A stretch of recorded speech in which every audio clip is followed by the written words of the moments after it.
Sarvarupadharam Shantam Sarvanamadharam Shivam Satchidanandam Advaitam Satyam Shivam Sundaram.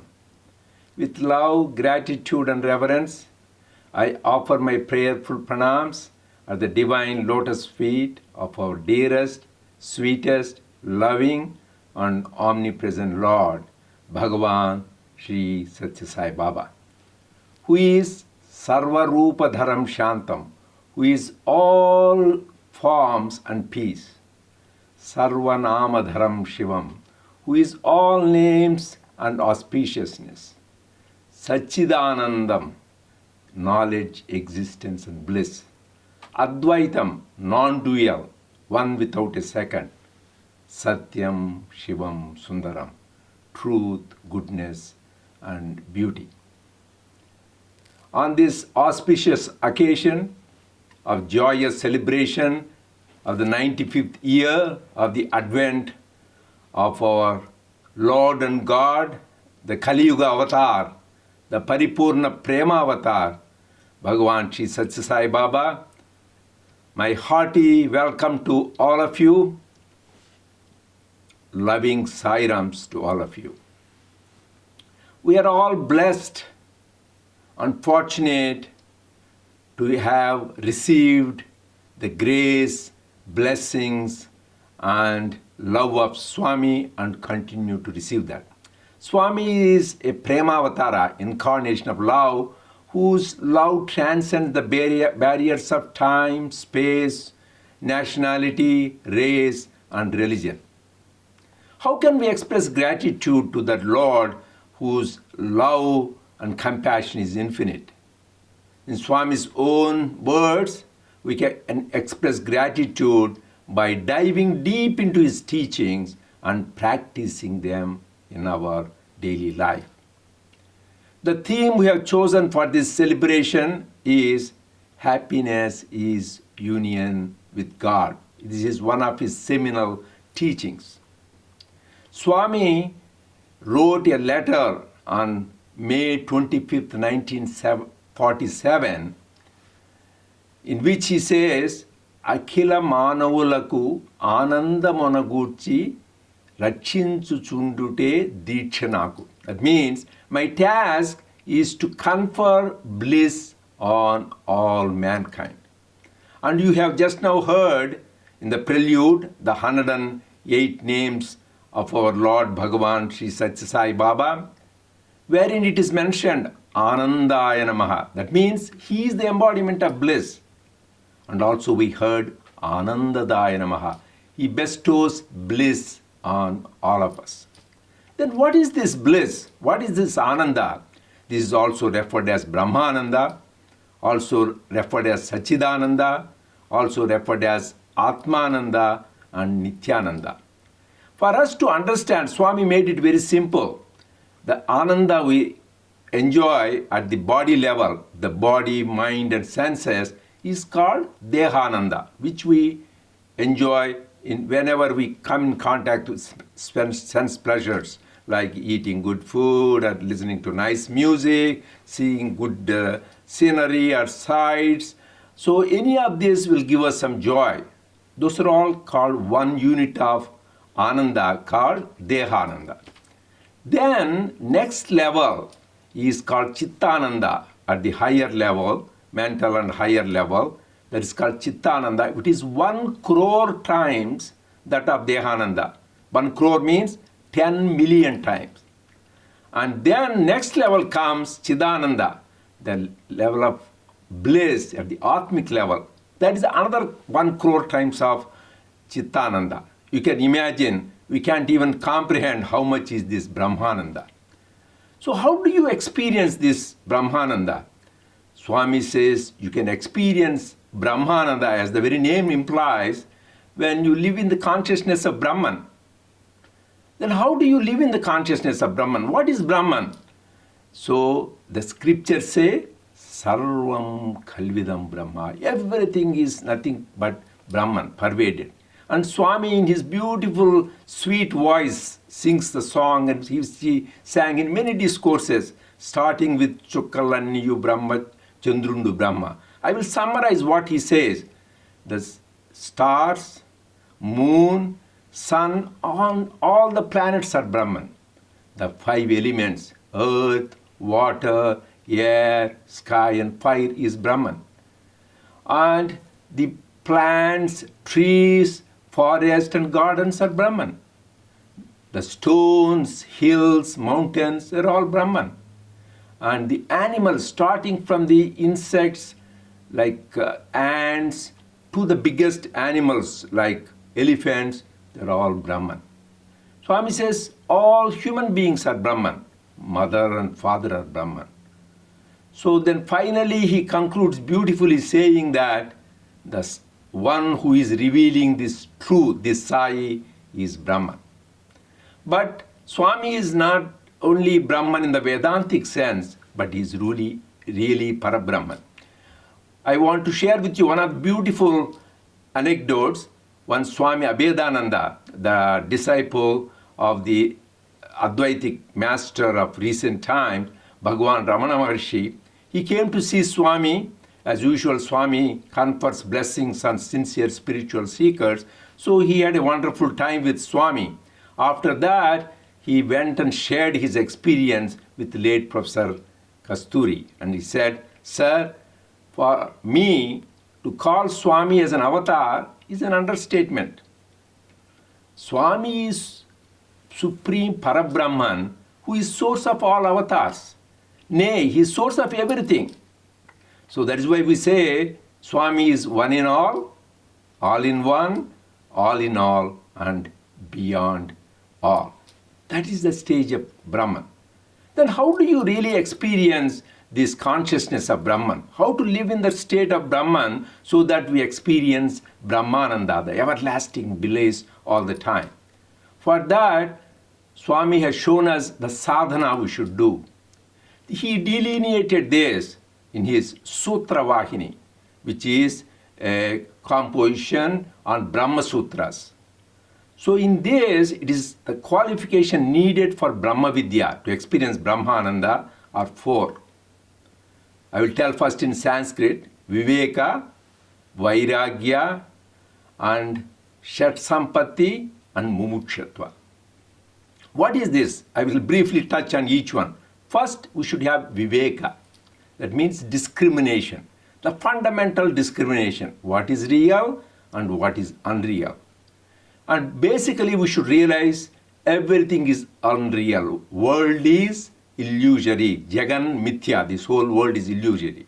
And what is true? Brahma Satyam. Brahman alone is truth. And this world is illusory. So you discriminate always, is this real or that real? And discard the unreal and go to the real. And second thing is following that is Vairagya. Detachment, renunciation. Renounce the lower one, renounce the one which is unreal. So both are connected. So first, as a spiritual seeker, we should have discrimination between real and unreal, and Vairagya, detach or give up, which is unreal. The beautiful way to do that is, the more you are attached to the real, more you are attached to God, the truth, then automatically we are detached from the unreal. And the greatest example in the history of mankind is Lord Buddha, who was a wonderful, great king and was all the luxuries of life. And he was not happy. He said, this world is unreal and temporary and full of pain.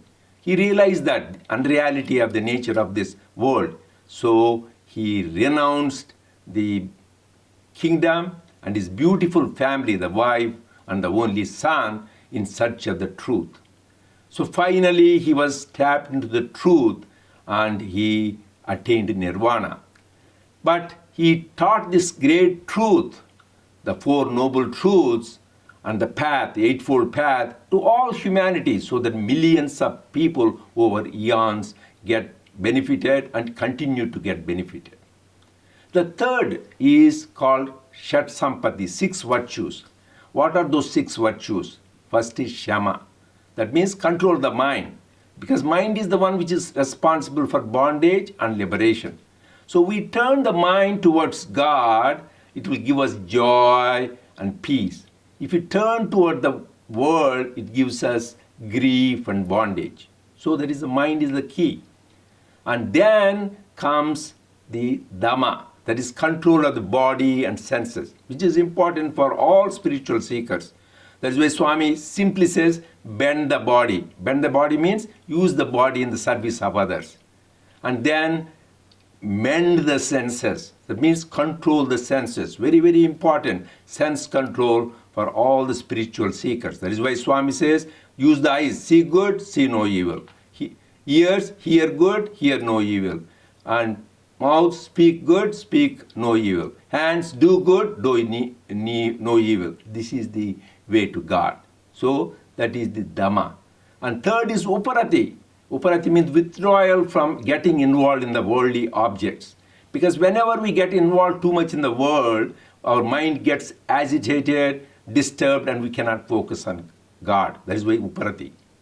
Next important quality is Titiksha, forbearance. Swami extolled about this virtue a lot. That is why he says beautifully for spiritual seekers, bear all and do nothing. Forbearance is the greatest virtue. It says it is Dharma. Kshama is Dharma, Kshama is Sathya, Kshama is everything. If you have that, and Swami himself was the greatest example of forbearance. Once you read his life story in Satyam Shivam Sundaram in the early years, how much pain he went through physically, but he was always took it with equanimity, never one time complained. He was an example. His life was his message, forbearance. Another great example is Lord Rama. Lord Rama was to be coronated the next morning, and at that time he is to be coronated, he was told he has to be sent in exile to the forest. He took it with the same cheerful attitude. He had the same beautiful smile on his face. He had the same equanimity because he was living in the consciousness of Brahman. Anyway, he himself is Supreme Brahman, but he was setting an example. Next one is Shraddha, faith. Faith is a very important thing for spiritual seekers. Swami says, Shraddhavan labhate jnanam. If you have faith, you will get the jnanam, which is jnanam is nothing but Brahmananda. But we should need to have absolute faith. Faith in what? Faith in our Guru and God, Bhagavan Sri Sathya Sai Baba. Absolute, unwavering faith. Second, faith in his teachings, because his teachings are the essence of all scriptures. His message is eternal and universal, applies to everyone. So, but we need to study those teachings and then practice them in our daily life. And third, most important, Swami himself said, faith in oneself. That is called Atma Vishwasa. So this thing we should develop. When you have that, the sixth virtue is called Samadhana. That means you need to be able to see the divine in everything, everywhere. That is, you realize that everything is nothing but Brahman. So that kind of experience you have. Then you will see in everything, everywhere, ever, you experience the Brahman. That is the stage we will attain when you have that samadha. And final important qualification is called mumukshutva. Mumukshutva means intense longing, intense hunger, intense thirst for God. That is also a sign of grace of God.